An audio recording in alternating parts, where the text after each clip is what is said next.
Miss Fiona Ross. How are you doing today? Hey, I'm fine, thank you. How are you? I am very good. So we've been friends now for a while. We first met through our friends at Jazz in Europe magazine. Our good friend Nigel, who is also the editor for this podcast, and you've got a lot going on, as you always do. Some people may have seen our other episodes. Some people maybe have not been introduced to you before. So you have a great background: child actor, singer on the stage in the West End. Um, Journalist, musician, artist, just so many hats. Very successful artist, I should say. Um, so let's tell people a little bit about your background. Like, how did you get started with music and all that? I know it's a big story, but Yeah, I guess it is a big story. I think I have one of those crazy stage mums. So literally from the minute I don't remember anything else, So as soon as I was able to walk, my mum had me in dance lessons and acting lessons and singing lessons. And she famously kind of says that my first professional job was when I was two. So I've literally done it kind of all my life. And I trained for the theatre. So I trained in dance, drama and music. So kind of I started learning the piano when I was six. But the stage was where the goal was initially. That was, to be fair, my parents' dream, really, although I didn't ever object. So don't get me wrong, I wasn't forced into anything. But theatre was kind of the goal, and I did some of that, but then fell in love and got married and had children. And then got divorced, and so my kind of working life changed a little bit, and music became more of a focus because I couldn't be doing theatre work as a single parent, and also worked in education. And yes, yeah, it is a long story, really. yeah, and you actually ran a very well-known art school in London. Could tell us a little bit about that? Well, I started. I feel awful looking back on it, but when I was 16, I was actually doing a bit of part-time work as an accompanist at a ballet school because I was a classically trained pianist, and I was trying to earn a bit of extra money, as we do, trying to do a bit of everything. Oh yes.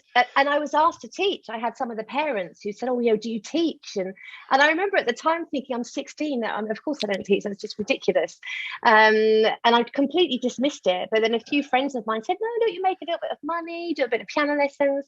So I started to teach, and obviously didn't have a clue what I was doing. But turned out I really love that, and I love helping people, basically helping them achieve, helping them see what they can do. And that led to some work teaching musical theatre, which then eventually led to being head of the British Academy of New Music. I know, and I let you say that because I could never get it correct. The time, and it like no longer the Royal exists. Academy, blah blah blah. And it no longer exists as well. The building's been knocked down and everything. It's very sad. Yeah, and we talked about that before, but you actually, and there was a lot of really people that went on to become very famous that went to that school: Ed Sheeran, Rita Ora, many others. So it's kind of like, was kind of a fame school in a way, right?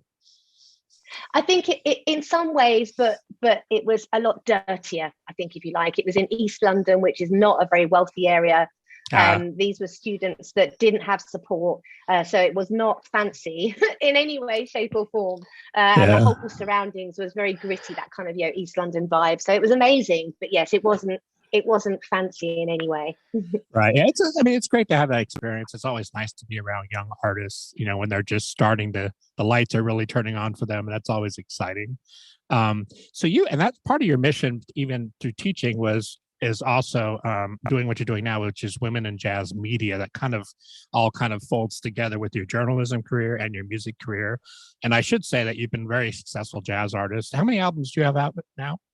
I think it's 5. I think it's 6. I'm working on my 7th now. I'm gonna look. Okay. I'm gonna look to the side. Yes, I've got 6. Sorry, I've got pictures on my wall there. I'm it's 6. I'm working on my 7th. Yeah, awesome, and very multiple award-winning, globally known, and an amazing singer and artist and music, and writer, I should say. And then, so Women in Jazz Media. Tell me how that came about, and we're going to also talk about your magazine, which you have going on too. So you mentioned Nigel, the fabulous Nigel, and it was his birthday the other day. So shout out publicly, very publicly, to Nigel and a happy birthday. Yes. So I was working with, obviously, with Jazz in Europe, which is how we met. So that's how I kind of got into journalism when he first asked me to write. But I was aware, as wonderful as Jazz in Europe was, and supportive as they were, as I was exploring, I realized there weren't many women in journalism at all. There were very few female writers that I was aware of. And it became a bit of a mission for me. I mean, I've always been passionate about diversity and inclusion and all those areas, which I'm sure we'll chat about in a bit. But there was a particular day I was looking at a publication, and I won't name the publication, because sometimes it's quite hard to find the writers. You look at publications all the time, and they don't publicize the writers. They don't publicize the behind the scenes for a variety of reasons. But I was looking at this publication, and there was a page of writers. I was like, oh, this is brilliant. They've actually, they're celebrating the writers, and there was photos of all these writers.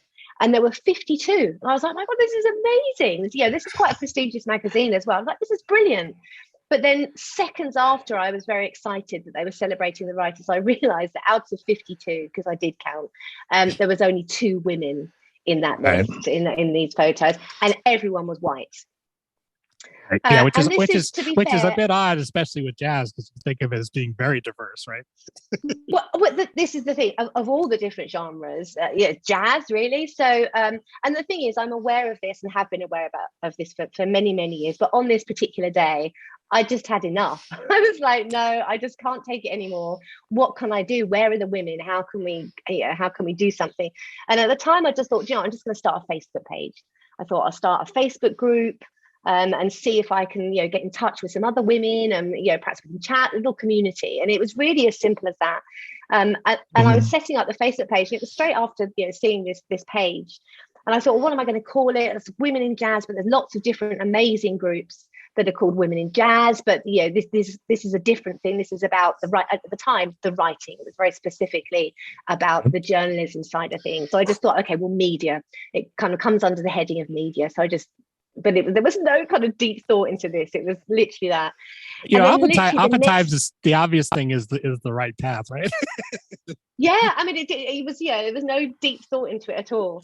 And then literally the next day, I got a direct message onto the page from a writer in China, this woman who is actually now part of our team. And she said to me, I think I'm the only female jazz journalist in all of China. She said, wow. I don't know any other women who do this. And I've been looking for something like this for the past 8 years. I'm so glad I found you. And at that moment, I was like, oh, okay, this is big. This is big. When I think about it, I was just thinking about writers. I hadn't given it any more thought than that. And then not long after that, I had a direct message from a writer in Spain who said similar thing, but said that it's really hard in Spain for women. And it just opened up this massive kind of world for me that, although I was aware of, certainly not in that depth. So I decided if I was going to do this, I'd better do it properly. So I came up with a mission statement and also looked at, if we're media, I thought, well, that's not just writers, that's photographers. That's everybody behind the scenes. Right. So it kind of grew from there, and I've got a fabulous team now as well. So that's how it started. Yeah, and your team is actually really truly global. How many folks are involved now at this point, for as far as writing goes? Well, there's 22 in the team in total. I'd have to count the writers. Yeah, that's okay. But then you have folks that are your primary members. You also have contributors, right? I would assume. Yeah, and this is what's amazing about the team, and actually kind of what makes the work we do is the different skills, experience of the women in the team. So we have jazz journalists, who work for Downbeat, for example. So kind of, some of the big publications, but we also have musicians. Right. We have photographers. We have people who haven't written before, but are actually interested. I've got one of our team, Isabel, who's just joined. She's just finished her music degree. So she's just beginning her career as a jazz journalist. And it's wonderful to be able to give her that platform. So we've got a combination of, composers, musicians, writers, photographers, artists. It's incredible. Yeah, and that's great. And also, too, your jazz artist background just really it fits so well with this, of course, because you know the struggle, and you know how it is to be a beginning jazz artist and a successful jazz artist. Tell me about that, like especially since post COVID in London, and you've been always very busy doing gigs and that kind of thing. What's that been like since COVID? And did that actually help you in a way build the magazine because people were kind of at home? Yeah, I mean, I think firstly, I think my experience, I'm very fortunate to have had such a diverse kind of range of experiences, because at the end of the day, it's not about me, women in jazz media, it's about supporting kind of the women out there and the jazz industry. Right. So it's not just about my experience. Mhm. So having that kind of variety of different people in the team is essential. How would we know what to do if we didn't have different people, different backgrounds, different experiences?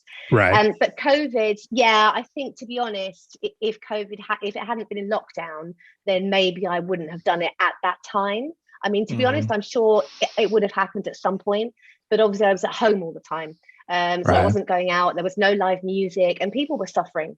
And Yeah. I did do, in fact, with Jazz in Europe, I did a lockdown lunchtime.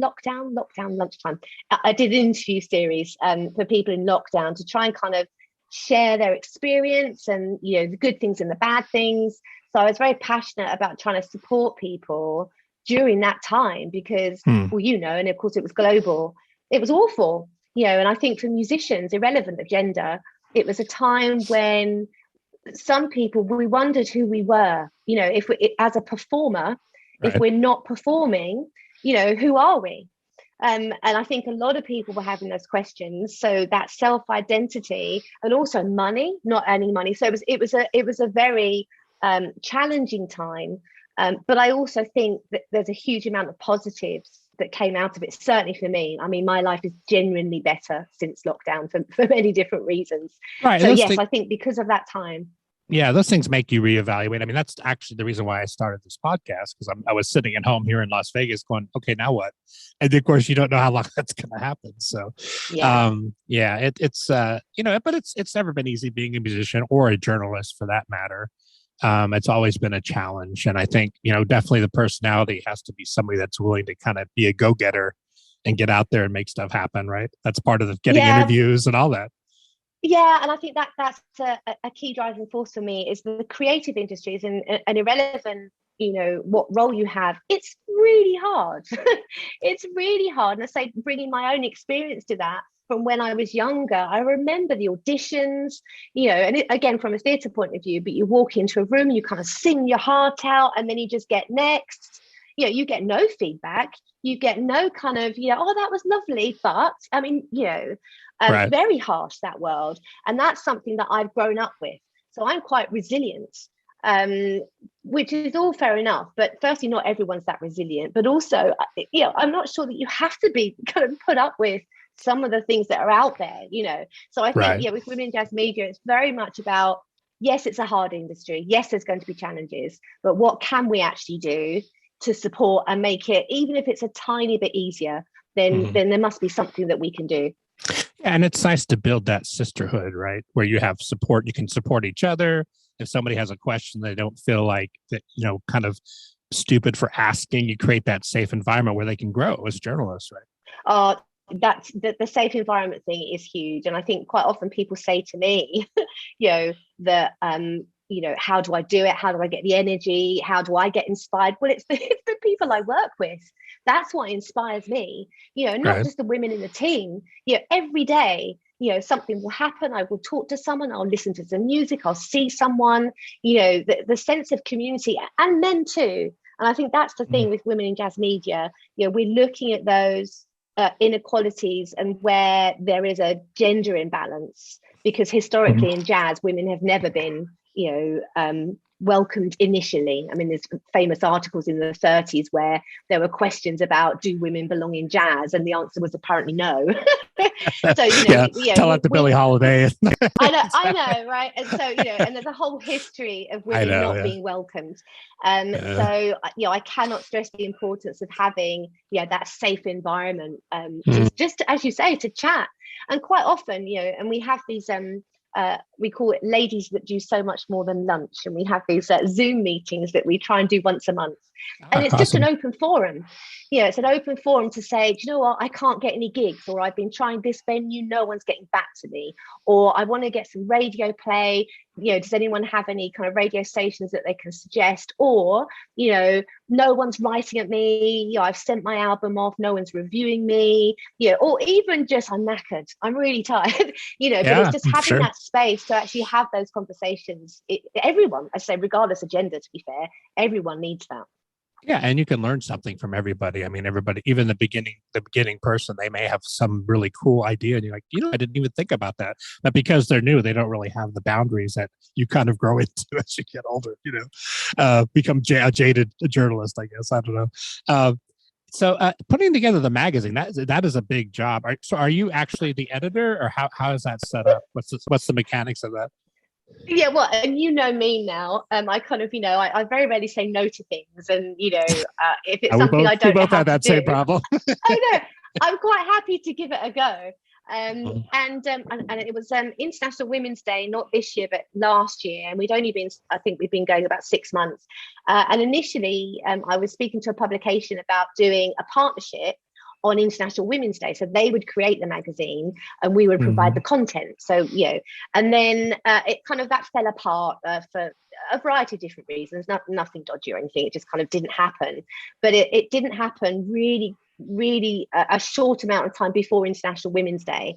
And me being me, I was going to swear then, I better not swear. But me being me, I was like, well, I'm still doing it. I'm like, we're just going to, I was like, we're just going to have to do it. I've kind of said to them, I've got these articles, people have been interviewing people. I've got all this content. I need to create a magazine. So I did. And I learned how to use the software and kind of tried to do my best to work out how to do it. And they've been getting better and better. And you can see actually from the first couple of magazines that we did. And they look good, I think. But they're certainly, getting better, because now I feel a little bit more secure in knowing what I'm doing. Yeah, you can relate to Nigel's background with the magazine. That's such a big job. I mean, people don't realize, they see a magazine and it looks great, and they don't realize all the parts and pieces that go into making that happen, right? No, and I'll tell you what I think is interesting is because it's an actual magazine. So it's not a website that I've kind of put articles onto. It's created as a magazine that could be printed.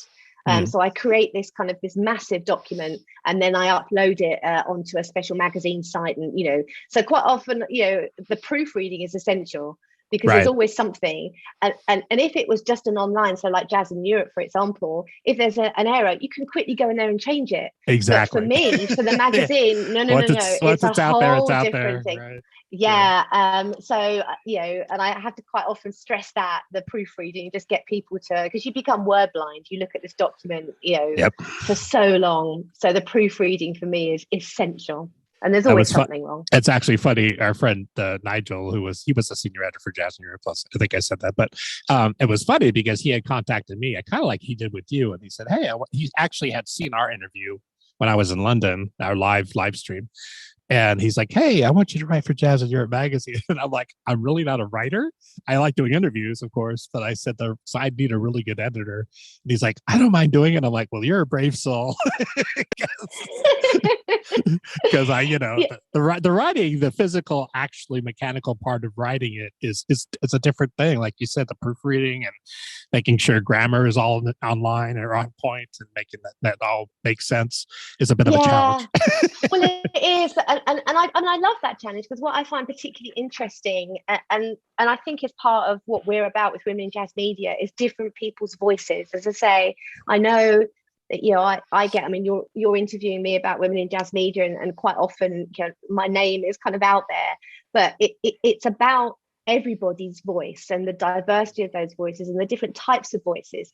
So what I love about the articles when I have different writers, as I say, we've got kind of established, experienced writers who know their stuff. And for me to actually put in a magazine is just adding some images. It's really not hard. But then you've got brand new writers who are not experienced, so they're kind of that proofreading and the checking. Them, right? Yeah. So but still, for me, what is important is that their individual voice comes out. So I don't think the magazine has a writing style. I like that though, so because we have the diversity of different writers in there, so different voices. So I do quite like that, but it's more of a challenge for trying to edit and kind of proofread everything. It takes a bit longer. And that actually, that's what you say about the style of the magazine. Like that's a great thing, but it also could be a prison in a way for writers, because then they feel like they have to write a certain way, and you don't really want that, right? Well, I don't, and I say it's no criticism at all on any publications that do that. And I know some of our partner publications that we've been working with and trying to get more and writers, or to work with their publication. I've had lots of conversations about their writing style, so what they look for a writer, the type of articles, and of course there's nothing wrong with that at all. But for me and the work we do, it's not about one single voice. It's about everybody's different voice, and that it's all valid. So I think it's important for me that we have that diversity of writers, so that there isn't one voice. It's not women in jazz media's voice. It's everyone else's. Right. And diversity is the key. And not only, social, racial, whatever, you want to hear the different perspectives, because that's where the value is, I think. Well, yeah. And also, isn't that what jazz is about? Right, exactly. Yeah, that's what it should be about. I think so. I think so too. What speaking of journalists, and not only just jazz journalists, but journalism in general, what are some of the key things that you look for in a journalist, or that you would say are most important when you're functioning in that role? What an interesting question. Well, actually, I had Isabel. I'm sure she won't mind me talking about her in the team, because to say she's just finished her degree, and she wants to become a jazz journalist. So we've been chatting quite a bit about what she needs to do, what she needs to look for, and of course, a key thing for her, as it is for all, is eventually she wants to be paid. She wants to, her job as a jazz journalist. So we've been chatting an awful lot about not just the contacts and connections, but building her portfolio. And look, I am not an expert. As much as I've been doing this for a while, I will never profess to be an expert at anything. I do need to make that clear. But what I've said to her is about how she finds her own voice. What does she want to write about? What is she passionate about? And we had a great chat only last night, actually, about her area of interest. So she's particularly interested in, I don't want to call it world music, but kind of the different cultures around the world and how that impacts on creating music. She's also passionate about the LGBTQ plus community, and not enough is written about that. So I think for me, anyone I look at that I've seen write, or I think could write, ultimately it's about that passion for something. That for me is key. Yeah, and finding that, it takes a while sometimes to find that, or some people know it right off the bat, but you gotta kind of, like you said, find your, like, what's my lane? What really gets me excited? Yeah, well, and I didn't, and again, I mean, we can only use our own experience, where appropriate. So when Nigel first started asked me to write, I reviewed a few albums, and I'll be honest, the first thing I did was, okay, how what kind of things do you review? So I spent ages looking at loads of different people's reviews, trying to work out, okay, how does one review? Like how does this work for me? Right. Yeah, how does it work? And it took me a little while. And again, if anyone was to look at my portfolio, I would hope you'll see a significant difference in the writing, because it took me a while to figure out who I am as a writer. Right. Find your voice. Fair, yeah, exactly. And I think, to be fair, that didn't come until I started interviewing. And I don't like reviewing. I very rarely review now. Only when someone is really, really keen and feels that it would be of value. But I don't like reviewing. Yeah, it's hard because, like it's like looking at a Picasso. Like, some people like that, some people don't. So you bring your own personal biases into whatever you're reviewing. So you have to, it's so challenging. And I get the same thing. People contact me about that. I'm like, it's not my bad. That's not my thing. Yeah, and I think for me, it's and the thing is, as artists, we need reviews, and I completely understand that. So we need reviews, but it is just my opinion. Right. And my opinion is not more or less important than your opinion or anyone else's opinion. So I think for me, it's the pressure on me that, it feels like, well, Fiona Ross says that this album is brilliant. It's like, well, who cares what Fiona Ross thinks about this album? Yeah. Do you know what I mean? I will happily shout about stuff that I love.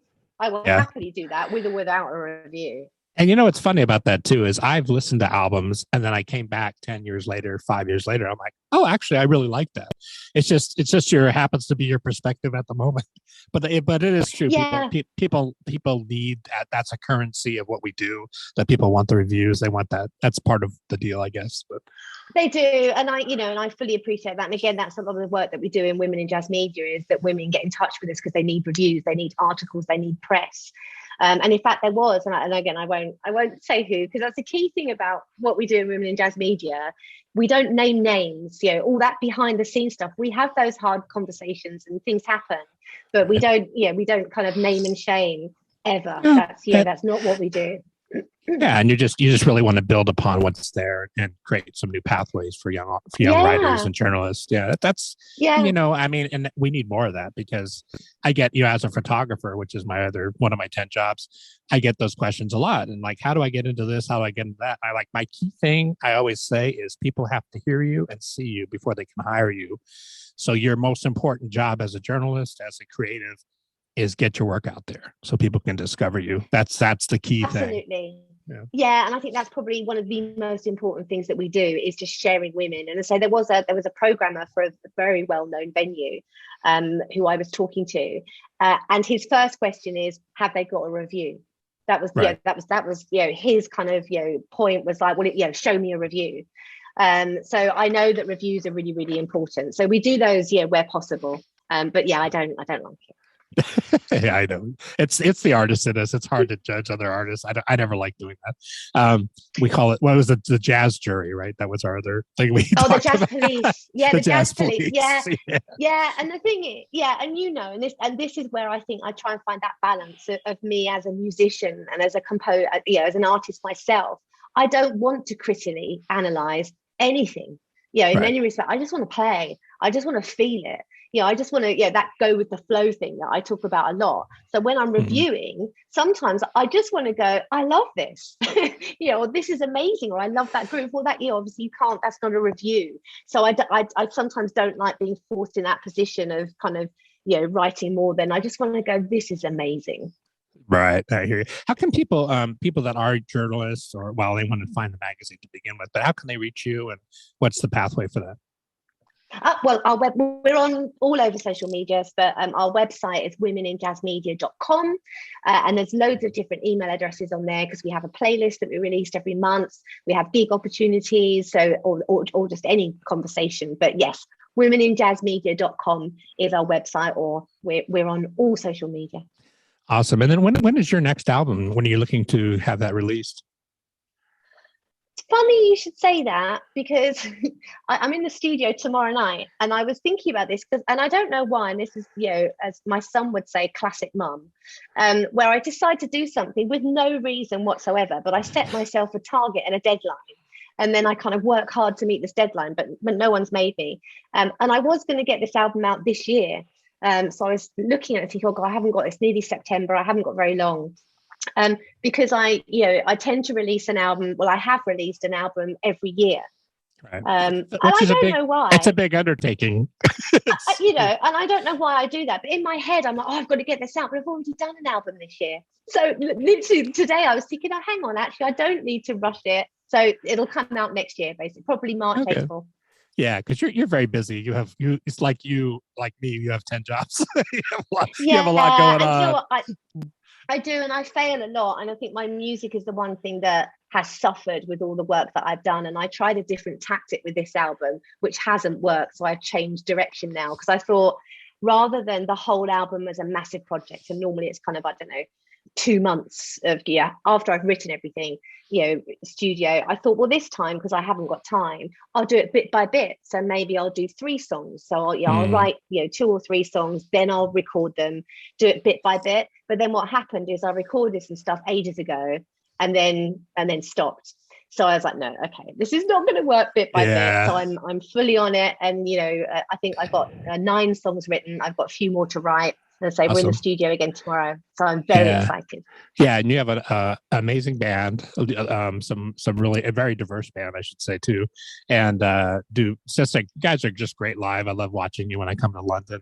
Hopefully, I'll be back in London soon, and I can come and hang out with you at one of the gigs. I would love you to. Yeah, and Yeah. honestly, I am so honoured to work with the people that I work with. And in fact, last time I saw you, you played with us at the London Jazz Festival. Right. Yeah. I sat in. Didn't Yeah, you? Yeah. that was fun. Yeah. Yeah. Yeah. It's just It great was. guys. Yeah. Go ahead. Yeah, and in fact, my next gig is the London Jazz Festival in November, and I Okay. might play a couple of the new songs. So Ah. I'm quite excited about that. Yeah, well, maybe I'll come over then. It was actually Please funny. do. Yeah, I know that my schedule has gotten so nuts, and I'm going to be in Finland in September. And there's also a boxing match which I shoot. That's like the week before, and I'm like, in London. So it's trying to impossible. coordinate all that's nuts. I know it's crazy. How can people find your music sites online? Let's do that too. Okay, well, again, I'm all over social media. You can just type in Fiona Ross Jazz on Google, and I'm actually quite a few of the first few pages on Google. So, or my website, which is just fionaross.co.uk. Awesome. But yeah, Fiona Ross Jazz on Google, easiest thing to do. You will find me. Yeah, please, everybody, please check out Fiona's music. Please check out Women in Jazz Media. I love what you guys are doing. I know some of your writers and contributors. They're great people. Our friend Ash, who's in London, is amazing, and she also does was doing the London Jazz Festival. Awesome! Thank you so much for joining me. I know we're both crazy busy scheduling wise, so we managed to put it together. Yay! We did, honestly, and thank you so much. And I should point out actually that during the London Jazz Festival last year, you were amazing. You came to London, you interviewed a lot of the team, some of the performers, and did some great photos. So I really appreciate the support you've given Women in Jazz Media as well. Yeah, it's awesome. And it's just so many great people that I have become friends that I'm talking to pretty regularly now, and amazing talent. So yeah, it's so fun. I mean, as you know, just to travel and see other musicians and interact. That's one of the things I really enjoy about what I do, and I know you do as well. So yeah, because didn't Hannah Horton? She played for you on something. Yeah, because she's in the team now. Yeah. But yes, she played on a song for you, I think, didn't she? Yeah, we used her for our project in Finland, and we're just gonna be more of that. So Hannah Horton's a great sax player based in London, I love doing that. Just like you, I love mixing it up. And if I see talented people, if we can do projects together, that's a win for everybody. It makes me really happy to be able to do that. So.